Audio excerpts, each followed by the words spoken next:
তখন থেকে গিয়ে ওখানে কান্নাকাটি করছি, তারপরেও ডাক্তাররা বেরোচ্ছে না। করোনায় মৃত্যু 20,000 ছাড়ালো, একদিনে মারা গেল আরো 237 জন। রেকর্ড শনাক্ত 16,230। হাসপাতালে বাড়ছে স্বজনদের আহাজারি। কোভিডের সংক্রমণ আর মৃত্যুর নতুন মাইল ফলকে দেশ। বিধিনিষেধ কেবলই কাগজে কলমে, নানা অজুহাতে কোনো নিয়মই মানছেন না মানুষ। পাল্লা দিয়ে বাড়ছে ডেঙ্গু, একদিনে সর্বোচ্চ 153 জন আক্রান্ত, এক শিশুর মৃত্যু। মশা মারতে 2 সিটির তোড়জোড়। সিটি কর্পোরেশনের স্বাস্থ্য কেন্দ্রে আমরা বিনা মূল্যে ডেঙ্গু চিকিৎসা দেওয়া শুরু হয়েছে। রোগী হওয়ার আগেই তথ্য দিন, রোগী হওয়ার পরে হাসপাতাল থেকে তথ্য নিয়ে আসলে লাভ হয় না। টেকনাফে পাহাড় ধসে একই পরিবারে 5 জনের মৃত্যু। ঢলের পানিতে তলিয়ে গেছে বান্দরবান কক্সবাজারের নিম্নাঞ্চল, লঘুচাপে উত্তাল সাগর। এবং নৌযান চলাচল স্বাভাবিক রাখতে উচ্চতা ঠিক রেখে সেতু নির্মাণের নির্দেশ প্রধানমন্ত্রীর। বসিলা সেতু ভেঙে ফেলার চিন্তা।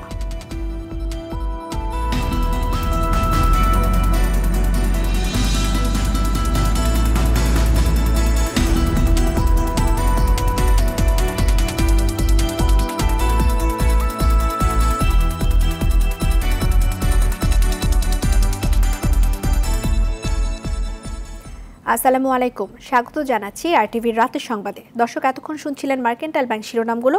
আপনাদের সঙ্গে থাকছি আমি রিদওয়ানা বিনতে জলিল।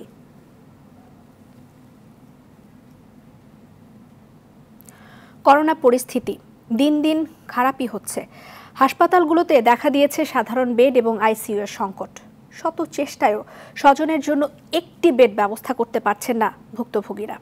সময় মতো অক্সিজেনও মিলছে না অনেকেরই। এমত অবস্থায় দেশে করোনায় মৃত্যু ছাড়িয়েছে 20,000। সংক্রমণের নতুন রেকর্ড হয়েছে। করোনার টিকা নিয়ে সাধারণের দুর্ভোগ কম হলেও ভোগান্তি পিছু ছাড়ছে না প্রবাসীদের। বিল্লাল হোসেনকে সঙ্গে নিয়ে খান আলামিনের রিপোর্ট। সকাল 6টার থেকে নার্স ডাকছি, ডাক্তার ডাকছি, কেউ আসছে না ভাইয়া। ডেকে যাচ্ছে উপরে 6 তলায় লিফটে 6 ডেকে যাচ্ছে, আসছে না দিয়ে 8টা পর্যন্ত ডাকছি, 8টার থেকে আরও বেশি খারাপ। তখন থেকে গিয়ে ওখানে কান্নাকাটি করছি, তারপরেও ডাক্তাররা বেরোচ্ছে না। আর ওদের কাছে বললেই বলছে যে ওরা ভিতরে আছে, আপনারা খুঁজে নেন। বাস্তবতা এমনই, স্বজনের জন্য একটি বেডও খুঁজে পাচ্ছেন না ভুক্তভোগীরা। প্রতিদিনই হাসপাতালগুলোতে বাড়ছে করোনা রোগীর সংখ্যা। দেশের বিভিন্ন প্রান্ত থেকে করোনার উপসর্গ নিয়ে রাজধানীতে আসছে রোগী, কিন্তু হাসপাতালে সিট পাচ্ছে না। তাই হতাশ হয়ে এক হাসপাতাল থেকে আরেক হাসপাতালে ছুটোছুটি। ওনারা বলতেছে আমাদের এখন সিট সব ভর্তি, এখন খালি নেই, এই জন্য অ্যাডমিশন নিচ্ছে না। এখন মহাখালীতে সিট নিয়ে যাচ্ছে, দেখি ওখানে খালি পেয়ে কিনা। করোনার টেস্ট করা হয়তো একটু পজিটিভ আসার কারণে আমি মালিটোলা হাসপাতালে আসলাম। এখন এই জায়গা থেকে বলো যে সিট নাই। পরিস্থিতি সামাল দিতে অনেক হাসপাতাল নির্ধারিত বেডের চেয়েও অতিরিক্ত বেড সংযোজন করে চিকিৎসা দেওয়ার চেষ্টা করছে। সোহরাওয়ার্দী হাসপাতাল ছিল, সেটা কিন্তু 300 বেডের করোনা ইউনিট ছিল। আমরা এটাকে 500 বেডের ডেডিকেটেড হাসপাতাল করা হয়েছে। অলরেডি আমরা পরশুদিন থেকে 100 বেড সংযোজন করেছি এবং আরও 100 বেড 2-3 দিনের মধ্যে সংযোজন করা হবে। কিন্তু সংক্রমণ আর মৃত্যুর লাগাম টানা যাচ্ছে না। মৃত্যু ছাড়িয়েছে 20,000। 24 ঘন্টায় মারা গেছে 237 জন, মোট 20,016 জন, যার মধ্যে কেবল চলতি মাসেই মারা গেছে 5,500-এর বেশি। মৃত্যুর দিক থেকে বিশ্বে বাংলাদেশের অবস্থান 29তম। সংক্রমণের রেকর্ড হয়েছে নতুন করে। 24 ঘন্টায় শনাক্ত হয়েছে 16,230 জন। সব মিলিয়ে 12,10,982। নমুনা পরীক্ষা করা হয়েছে 53,877 জনের। শনাক্তের হার 30.12%। চলতি মাসেই শনাক্ত হয়েছে প্রায় 3 লাখ। শনাক্তের দিক থেকে বিশ্বে বাংলাদেশের অবস্থান 26তম। এদিকে করোনা প্রতিরোধে গণটিকাদান কার্যক্রম চলছে জোরে সোরে। সাধারণ মানুষের টিকাদান ঠিকঠাক মতো চললেও ভোগান্তি লেগে আছে রাজধানীতে টিকা নিতে আসা প্রবাসীদের। খান আলামিন, আরটিভি, ঢাকা। এদিকে চট্টগ্রামে প্রথমবারের মতো ব্ল্যাক ফাঙ্গাস বা কালো ছত্রাকে আক্রান্ত এক নারী শনাক্ত হয়েছেন। চট্টগ্রাম মেডিকেল কলেজ হাসপাতালে চিকিৎসাধীন আছেন তিনি। রোগীর বয়স আনুমানিক 50 বছর। পরীক্ষা নিরীক্ষার পর বুধবার হাসপাতাল কর্তৃপক্ষ নিশ্চিত হন তিনি ব্ল্যাক ফাঙ্গাসে আক্রান্ত। রোগীর বাড়ি পটিয়া উপজেলায় বলে জানা গেছে। চলতি মাসের 3 তারিখ করোনা আক্রান্ত হন 50 এই নারী। তবে 15 জুলাই তার করোনা নেগেটিভ আসে। এরপরও তার নানা শারীরিক অসুবিধা দেখা দেয়। পরে 4 দিন আগে তাকে চট্টগ্রাম মেডিকেল কলেজ হাসপাতালে ভর্তি করা হয়। আর আজকেই পরীক্ষা নিরীক্ষার পরে তার ব্ল্যাক ফাঙ্গাস ধরা পড়ল।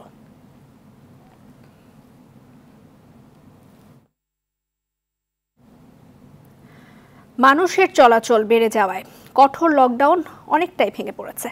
সড়কে বেড়েছে ব্যক্তিগত যানবাহন এবং মানুষের চলাচল। এমনকি কোথাও কোথাও তৈরি হচ্ছে যানজট।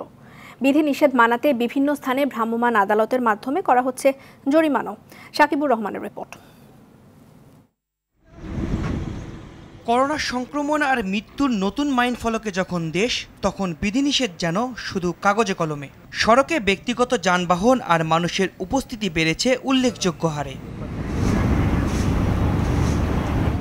গণপরিবহন বন্ধ থাকলেও বিভিন্ন ব্যক্তিগত যানবাহনে অতিরিক্ত ভাড়া দিয়ে যাতায়াত করছে মানুষ, সেখানেও উপেক্ষিত স্বাস্থ্যবিধি। মার্কেটিংয়ে চাকরি করি golden rice company, Khajanagar, Kushtia. মার্কেটে চাকরি না করলে পরে আমাদের কালেকশন হচ্ছে না। এই কালেকশন দিতেছে আমরা কালেকশনের জন্য মার্কেট করতেই হবে। মানে অবশ্যই নির্দেশ যে আপনার মার্কেটে যান, যদি মার্কেট বাকি বকা দিচ্ছে আমাদের ব্যবসাটা বাকি। পুলিশ তো সব গাড়ি ছেড়ে দেয়। পুলিশে কি কোনো গাড়ি বাধা দেয় বলেন? উনিরা ডিউটি করতেছে ঠিক আছে, সব গাড়ি তারা দেখতেছে, অনেকক্ষণ দাঁড়িয়ে দাঁড়িয়ে ফ্লো করতেছি, কথা বলি তারা গাড়ি ছেড়ে দেয়। তো লকডাউনের মানিটা কি ছাড়ে ঠিক আছে, কিন্তু সাধারণ যারা পাবলিক তারা কি করে? এখন তো আমি তো আমার প্রয়োজনে বের হয়েছিলাম, এখন ওনাদের কাছে হয়তো অপ্রয়োজনীয় বা ওরকম ইমার্জেন্সি মনে হয় নাই, এই জন্য মামা দিচ্ছে। ঢাকার প্রবেশপথ সহ বিভিন্ন স্থানে আইনশৃঙ্খলা রক্ষাকারী বাহিনী মানুষ ও যানবাহন চলাচল নিয়ন্ত্রণ করেছে। বিধিনিষেধ মানাতে পুলিশের পাশাপাশি সড়কে টহল দিয়েছে র্যাব, সেনাবাহিনী সহ অন্যান্য আইনশৃঙ্খলা রক্ষাকারী বাহিনী। বিনা প্রয়োজনে ঘর থেকে বের হলে তাৎক্ষণিকভাবে করা হয়েছে জরিমানা। জরুরি পরিষেবাগুলো কিন্তু চালু আছে, এটাও কিন্তু আমাদের জনগণের প্রয়োজনে, দেশের প্রয়োজনে। এবং কিছু টেকনিক্যাল ইস্যুস কিন্তু প্রতিদিনই কিন্তু অ্যাটেন্ড করতে হয় প্রত্যেকটা পজিশনে, আইটি সেক্টর বলেন বা আদার্স সেক্টর বলেন। সেখানে কিন্তু কিছু কিছু ক্ষেত্রে কিন্তু এটা জরুরি পরিষেবা, এটা বলাই আছে। আমরা মানুষদেরকে যাচাই করতেছি তারা কেন আসতেছে, তাদের কাছ থেকে আমরা যেটা তথ্য পাইতেছি, তাদের কাছে চিকিৎসা সংক্রান্ত কাগজপত্র রয়েছে, এগুলো আমরা যাচাই করতেছি। পাড়া মহল্লায় সব জায়গায় যথারীতি আছে মানুষের উপস্থিতি, নেই শুধু স্বাস্থ্যবিধি। এই মুহূর্তে বাইরে আমি এখানে আসছি, আমি বাসায় যেতেছি, আসছিলাম এখানে যে পানের দোকানে, আমি একটু পান খাই, তো এই জন্য পান নেওয়ার জন্য বাইরে আসছি। একটু কাজের জন্য আসছি, দোকানে আসছি একটু সদাই লওয়ার লেগে। মাস্ক খুলে রাখছি, কথা বলতেছি এর লেগে মাস্কটা। এদিকে চট্টগ্রাম মহানগরী ও ঢাকা চট্টগ্রাম মহাসড়কের বিভিন্ন স্থানে চেকপোস্ট বসিয়ে মানুষের চলাচল নিয়ন্ত্রণ করেছে পুলিশ। বিধিনিষেধ অমান্য করায় চুয়াডাঙ্গায় 21 জনকে জরিমানা করা হয়েছে। না বেরোলে তো হবে না, না খেয়ে মরতে হবে, না বাইরে বেরিয়েছে। করোনা সংক্রমণ রুখতে বিধিনিষেধ চলবে আগামী 5ই আগস্ট পর্যন্ত। সাকিবুর রহমান, RTV, ঢাকা। করোনা ছাড়াও গেল 24 ঘন্টায় রেকর্ড 153 জন ডেঙ্গু রোগী শনাক্ত হয়েছে। আর এবছর মোট ডেঙ্গু আক্রান্ত রোগীর সংখ্যা দাঁড়ালো 1993 জন। এদিকে ঢাকা দক্ষিণের মেয়র শেখ ফজলে নূর তাপস বলেছেন যে ঘরে ঘরে গিয়ে মশা নিধন সম্ভব নয়। তিনি আরও বলেছেন যে এডিস মশার লার্ভার ধ্বংসে নেওয়া অভিযানের ফল দ্রুত পাওয়া যাবে। আর অভিযানের পাশাপাশি সচেতনতা বৃদ্ধিতে শোভাযাত্রায় অংশ নিয়ে উত্তরের মেয়র জানিয়েছেন যে সব নগর স্বাস্থ্যকেন্দ্রে ডেঙ্গু টেস্ট বিনামূল্যে করা হচ্ছে। রিপোর্ট করছেন জাহিদ রহমান। ডেঙ্গু আক্রান্ত হয়ে মারা গেছে জাতীয় দলের সাবেক ফুটবলার পারভেজ বাবুর ছেলে রাহিল শাহরিয়ার। তার আরেক ছেলেও আইসিইউতে চিকিৎসাধীন। অন্যবারের চেয়ে এবার ডেঙ্গুতে শিশুদের আক্রান্তের হার যেমন বেশি, মৃত্যুর সংখ্যাও তেমন বেশি। স্বাস্থ্য অধিদপ্তর মৃত্যুর সঠিক সংখ্যা জানাতে না পারলেও বিভিন্ন হাসপাতালের সূত্রে জানা গেছে এবছর অন্তত 4 শিশুর মৃত্যু হয়েছে ডেঙ্গুতে। এই যখন অবস্থা, তখন এডিস মশার লার্ভা ধ্বংস ও সচেতনতা তৈরিতে কাজ করছে ঢাকার 2 সিটি কর্পোরেশন। দক্ষিণের মেয়র দাবি করেন মশক নিধনে অন্যান্য বছরের চেয়ে এবার জুলাই মাসের অবস্থা ভালো। শুধু আমাদেরকে তথ্য দিয়ে সহযোগিতা করেন, কারণ এই বিস্তীর্ণ এলাকা, এত বড় এলাকা, এটা কিন্তু ঘরে ঘরে গিয়ে এটা সম্ভব না। সুতরাং আমাদেরকে তথ্য দিলে রোগী হওয়ার আগেই তথ্য দিন, রোগী হওয়ার পরে হাসপাতাল থেকে তথ্য নিয়ে আসলে লাভ হয় না। এদিকে এডিস মশা জন্মায় এমন পরিত্যক্ত জিনিসপত্র যেখানে সেখানে না ফেলার বিষয়ে সচেতনতা বৃদ্ধিতে মোহাম্মদপুরের সব ওয়ার্ডে শোভাযাত্রা করে উত্তর সিটি কর্পোরেশন। শনিবার থেকে আমরা সকাল 10টায় 10 মিনিট আমাদের যার যার বাসা, বাড়ি, অফিস, কনস্ট্রাকশন বিল্ডিং যা কিছু আছে আমরা যেন পরিষ্কার করে ফেলি। 42টি আমাদের সিটি কর্পোরেশনের স্বাস্থ্য কেন্দ্রে আমরা বিনামূল্যে ডেঙ্গু চিকিৎসা দেওয়া শুরু হয়েছে। টেস্ট করার জন্য বিনামূল্যে টেস্ট করতে পারবেন আপনারা। অন্যদিকে এডিস মশার লার্ভা ধ্বংসে আজও অভিযান পরিচালনা করে ঢাকার 2 সিটি কর্পোরেশন। এ সময় 57 ব্যক্তি ও প্রতিষ্ঠানের ভবন মালিককে 5,47,800 টাকা জরিমানা করেছে ভ্রাম্যমাণ আদালত। জাহিদ রহমান, RTV, ঢাকা। নৌ চলাচল স্বাভাবিক রাখতে উচ্চতা ঠিক রেখে সারা দেশে সেতু নির্মাণের নির্দেশ দিয়েছেন প্রধানমন্ত্রী শেখ হাসিনা। একনেক বৈঠক শেষে পরিকল্পনা মন্ত্রী এম এ মান্নান জানিয়েছেন, বসিলা সেতু ভেঙে ফেলার চিন্তা ভাবনা করছে সরকার। বৈঠকে করোনা সংকটে কাজ হারিয়ে দেশে ফিরে আসা প্রবাসী শ্রমিকদের আর্থিক সহায়তা দেওয়ার সিদ্ধান্ত হয়। শরীয়ত খানের রিপোর্ট। ঢাকার সঙ্গে কেরানীগঞ্জবাসীকে যুক্ত করেছে বসিলার বুড়িগঙ্গা নদীতে নির্মিত শহীদ বুদ্ধিজীবী সেতুটি। 2009 সালে এর উদ্বোধন করে বর্তমান সরকার। মাত্র 11 বছরের ব্যবধানে সেতুটি ভেঙে নতুন করে নির্মাণের পরিকল্পনা করছে সরকার। সকালে আয়োজিত একনেক সভায় এমন আলোচনা হয়। সেতুর নিচ দিয়ে নৌযান চলাচল বাধাগ্রস্ত হওয়ায় এই সিদ্ধান্ত নেওয়া হচ্ছে। এ সময় ভবিষ্যতে সারা দেশে উচ্চতা ঠিক রেখে সেতু বানানোর নির্দেশ দেন প্রধানমন্ত্রী শেখ হাসিনা। আমরা যে ডেটা প্ল্যান করেছি বা 41 সালে বাংলাদেশ কেমন হবে সেই পরিকল্পনা নিয়েছি। এখন আমাদের এটাও চিন্তা করতে হবে যে বাংলাদেশের সাথে 100 বর্ষ কেমন আমরা উদযাপন করব। ঢাকা চট্টগ্রাম মহাসড়কে 568 কোটি টাকা ব্যয়ে 3টি আন্ডারপাস ও একটি ইউলুপ নির্মাণের প্রকল্প পাশ হয় বৈঠকে। আগামীতে নতুন সড়ক নির্মাণে আগেই এ বিষয়গুলো নজরে রাখার নির্দেশ দেন প্রধানমন্ত্রী।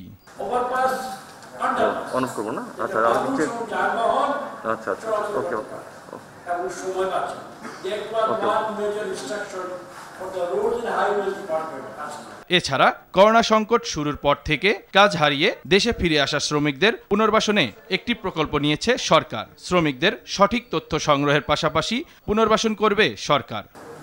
তারা যাতে পুনরায় আমাদের সমাজে রিইন্টিগ্রেট হতে পারে, পুনরায় তার বাড়িতে গিয়ে তার বউ বাচ্চা ফ্যামিলির সঙ্গে মিশতে পারে এবং কোনো একটা সম্মানজনক সুবল পেশায় যুক্ত হতে পারে, এই জন্য সহায়তা দেওয়া এবং উনি বললেন যে তারা দিয়েছে আমরা। জেলা ভিত্তিক কম্পিউটার প্রশিক্ষণকে প্রকল্পের বদলে নিয়মিত কার্যক্রম হিসাবে চালুর নির্দেশনাও দেন প্রধানমন্ত্রী শেখ হাসিনা। শরীয়ত খান, RTV, ঢাকা। ঢাকা দক্ষিণ সিটি কর্পোরেশনের সাবেক মেয়র মোহাম্মদ সাইদ খোকনের ব্যাংক হিসাব তলব করেছে বাংলাদেশ ব্যাংক। মঙ্গলবার Bangladesh financial intelligence unit BFIU তার ব্যাংক হিসাব তলব করে সব ব্যাংকে চিঠি দিয়েছে। আগামী 3 কর্মদিবসের মধ্যে মোহাম্মদ সাইদ খোকনের ব্যাংক হিসেবে সমস্ত তথ্য পাঠাতে হবে। এর আগে গেল মাসে আদালতের নির্দেশে দুর্নীতি দমন কমিশন সাইদ খোকনের ব্যাংক হিসাব জব্দ করেছিল। আর সে সময় সাইদ খোকন অভিযোগ করেছিলেন দুর্নীতি দমন কমিশনের এহেন কর্মকাণ্ড ঢাকা দক্ষিণ সিটির মেয়র শেখ ফজলে নূর তাপসের প্ররোচনায় হয়েছে।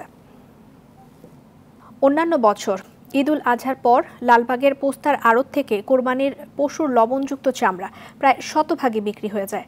তবে এবছর চিত্র একেবারেই ভিন্ন। আড়তদাররা বলছেন লবণজাতকরণের 7 দিন চলে গেলেও দেখা মিলছে না ট্যানারি মালিকদের। আর এমন বাস্তবতায় কাঁচা চামড়া বিক্রি এবং ন্যায্য দাম নিশ্চিতে বাণিজ্য মন্ত্রণালয়ের হস্তক্ষেপ কামনা করেছেন ব্যবসায়ীরা। সেলিম মালিকের রিপোর্ট। কোরবানি ঈদের 3-4 দিন পর থেকে আড়তদারদের কাছ থেকে লবণযুক্ত চামড়া কিনতে রাজধানীর লালবাগের পোস্তার এই জায়গায় লেগে থাকে ট্রাকের জট। এবছর ঈদের পর 7 দিন কেটে গেলেও দেখা নেই ট্যানারি মালিকদের, নেই কেনা বেচার হট্টগোল। তবে এর মধ্যেও যেসব ক্রেতা আসছেন চামড়ার দাম হাঁকছেন সরকারের বেঁধে দেওয়া দামের চেয়েও কম। সরকার যে নির্ধারিত যে দামটা দিচ্ছে এই নির্ধারিত দামে আমরা চামড়া কিনা পোষাইতে পারতেছি না, বাইরের ফরেন মার্কেটের দাম কম। এমনভাবে চলতে থাকলে আগামীতে পূর্বপুরুষদের শত বছরের ঐতিহ্যের কাঁচা চামড়া ব্যবসা ছেড়ে দেবেন অনেকে। কোম্পানির উপর আমরা ডিমান্ড করতেছে, আমাদের জান এখন কোম্পানির হাতে, যেমন তোতার কাছে ময়না থাকে এরকম আমরা ওভাবে পড়ে দিচ্ছি। এখন আগামীতে আমরা কিনবো না। 50% টাকা এখনো রয়ে গেছে, বিশেষ কোরবানি মাল বেশি, মানে এইগুলো মাল বিক্রি করলে আবার কখন টাকা আছে বলা যায়। ন্যায্য মূল্য নিশ্চিতে চামড়া খাতকে সরকারিভাবে পৃষ্ঠপোষকতা করতে হবে। সরকারের উপর নির্ভরশীল হলে আমাদের একটা বেনিফিট বা আমাদের একটা আশ্বাস ভালো পাওয়া যেত, আমাদের চামড়া কালেকশন আরো বেশি হইতো, আমাদের চামড়া পচতো না। আড়তদারদের সংগঠন BHSM এর আশা শিগগিরই ফিরবেন ট্যানারি মালিকরা, জমে উঠবে ব্যবসা। ধারণা যে এই সপ্তাহতেই এসে 2-4 দিনের ব্যাপার, 1.5 লাখ পিসের চামড়া নেওয়া কোনো ঘটনা নয়, এটা শেষ হয়ে যাবে। এরপরে আমাদের এখানে ডিস্ট্রিক্ট লেভেলের চামড়াগুলো আসা শুরু করবে। বর্তমান সংকট উত্তরণে ট্যানারি মালিকদের কাছে পাওনা প্রায় 150 কোটি টাকা পরিশোধের দাবি সংগঠনটির। সেলিম মালিক, RTV, ঢাকা। লকডাউন চলছে, অসহায় মানুষের পকেট ফাঁকা। সরকারের প্রতিশ্রুতি ছিল 2,500 টাকা করে দেওয়ার, কিন্তু তা অনেকের কাছেই ধরা দেয়নি। তাই কষ্টের জীবনে কিছুটা স্বাচ্ছন্দ্য আসার যে আশা, তা নিরাশায় পরিণত হয়েছে। খান আলামিনের আরেকটি রিপোর্ট।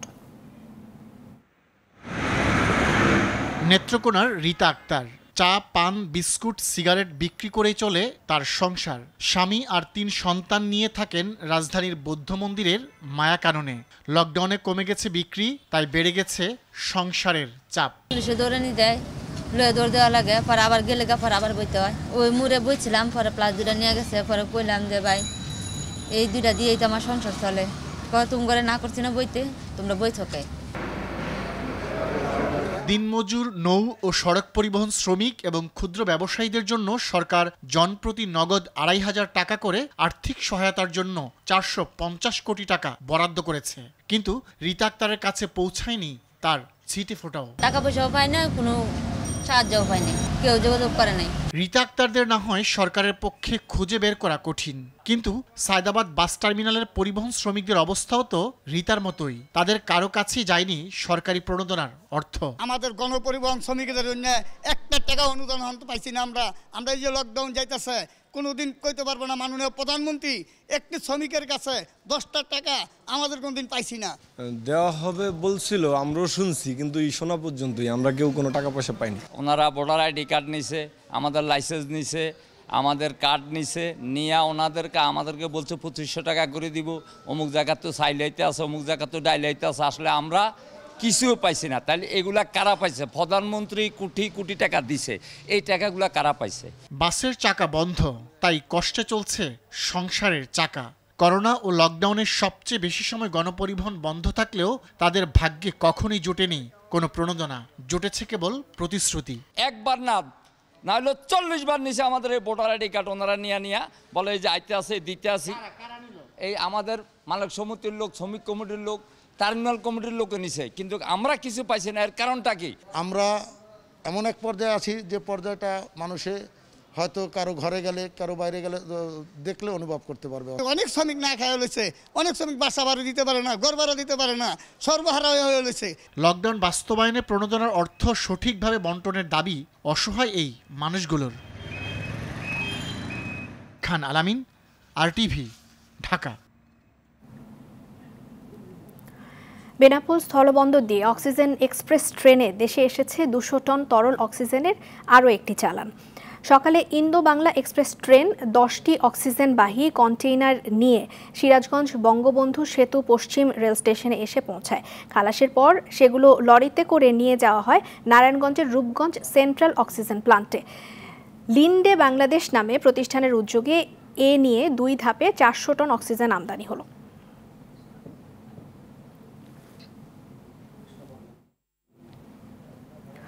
করোনা রোগীদের চিকিৎসায় দেশের বিভিন্ন হাসপাতালে অক্সিজেন সিলিন্ডার সহ সুরক্ষা সামগ্রী দিয়েছে এফবিসিসিআই। ময়মনসিংহে মেডিকেল কলেজ হাসপাতালের করোনা ইউনিটে 50টি অক্সিজেন সিলিন্ডার এবং একটি অ্যাম্বুলেন্স দেওয়া হয়েছে। দুপুরে সিটি মেয়র ইকরামুল হক টিটু এবং ময়মনসিংহ চেম্বার অব কমার্সের সভাপতি আমিনুল হক শামীম এসব হস্তান্তর করেন। আর অক্সিজেন সিলিন্ডার সহ বিভিন্ন সামগ্রীর বিতরণ করা হয়েছে দিনাজপুরেও। নড়াইল আধুনিক সদর হাসপাতালে 10টি অক্সিজেন সিলিন্ডার সহ বিভিন্ন সামগ্রী হস্তান্তর করা হয়।